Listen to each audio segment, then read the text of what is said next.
Hello, मैं doctor Poonam Singla, मैं संगरूर पंजाब से हूँ। मैं पैथोलॉजिस्ट हूँ। मुझे अप्रैल से थोड़ी प्रॉब्लम चल रही थी, काफ थोड़ा लो ग्रेड फीवर भी स्टार्ट हुआ। फिर हमने सीटी चेस्ट कराया, उसमें लंग में एक लीजन आया। उसकी हमने पीजीआई चंडीगढ़ से बायोप्सी कराई। उसमें उन्होंने दिया कि इसमें एब्सेस है। मई में मतलब ये सारा कुछ चलता रहा। तो जुलाई फर्स्ट वीक में मुझे बहुत ज़्यादा सीवियर चेस्ट पेन हुआ राइट साइड पे। तो उसके लिए हम बिकॉज डीएमसी हमारे पास पड़ता है, डीएमसी लुधियाना गए तो उन्होंने वहाँ पे उसको मेडिकली मैनेज करने की कोशिश की, पर ये मैनेज नहीं हो पाया। तो उन्होंने हमें सर्जरी एडवाइस की। पर फिर हमने नेट से पढ़ा था कि डॉक्टर अरविंद और doctor Harshvardhan they are the best in North India for chest surgery. फिर हम यहाँ पे आए ऑन 11th of July और इन्होंने हमें कहा कि वैट से वीडियो टेलीग्राफिक जो सर्जरी होती है उससे हम आपकी सर्जरी ट्राई करेंगे। बट क्योंकि लोअर लोब लंग की पूरी तरह से इन्वॉल्व हो चुकी थी, हो सकता है हमें ओपन करना पड़े। तो उसके बाद क्या हुआ, इन्होंने 2 दिन हमें रखा, थोड़ी एक्सरसाइजेस कराई, थोड़ा बिल्ड किया और 13 जुलाई को इन्होंने मेरी सर्जरी की।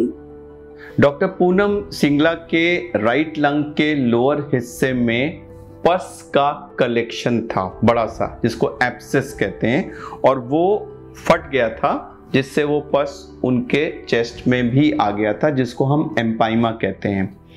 जब थोड़ा सा इन्फेक्शन होता है तो वो तो एंटीबायोटिक्स वगैरह से ठीक हो जाता है, लेकिन जब इतना बड़ा पस कलेक्शन हो तो कोई एंटीबायोटिक उसको ठीक नहीं कर सकती। वो खराब पोर्शन को निकालना ही ज़रूरी होता है। तो इसीलिए डॉक्टर साहब काफ़ी महीनों से यहाँ वहाँ घूम रही थी, लेकिन उनको रिलीफ नहीं मिल रहा था और उनको सर्जरी की ज़रूरत थी।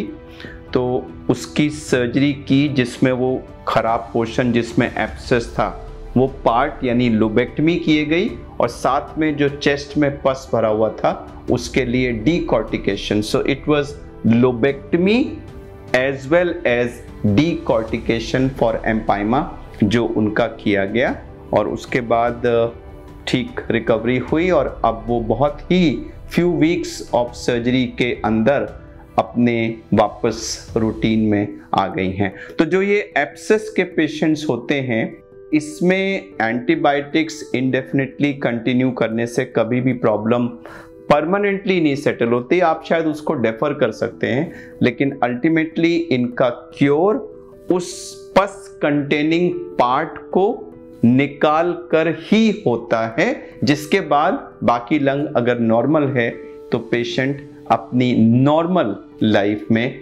नॉर्मल एक्टिविटी में वापस चला जाता है। मेरी सर्जरी लास्ट मंथ हुई थी। आज मैं फॉलोअप के लिए आई हूँ। I am feeling healthy.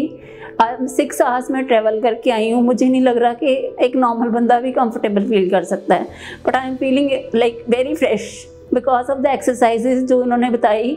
80 minutes exercise मैं डेली करती हूँ, साइकिलिंग, ट्रेडमिल, और उसके बाद सारा दिन ब्रेथ होल्डिंग जितनी इन्होंने बताया 15 मिनट्स के बाद करनी है वो कर रही हूँ, और जो बाकी ब्रीदिंग एक्सरसाइजेज बताई हैं, तो मतलब मुझे लगता है कि मैं एक नॉर्मल बंदे से बेटर हूँ इस time. And thanks to doctor Arvind sir and to doctor Harshvardhan sir and Medanta and their whole team. The whole team is like all our gems, starting from bottom till the upper end. Thank you.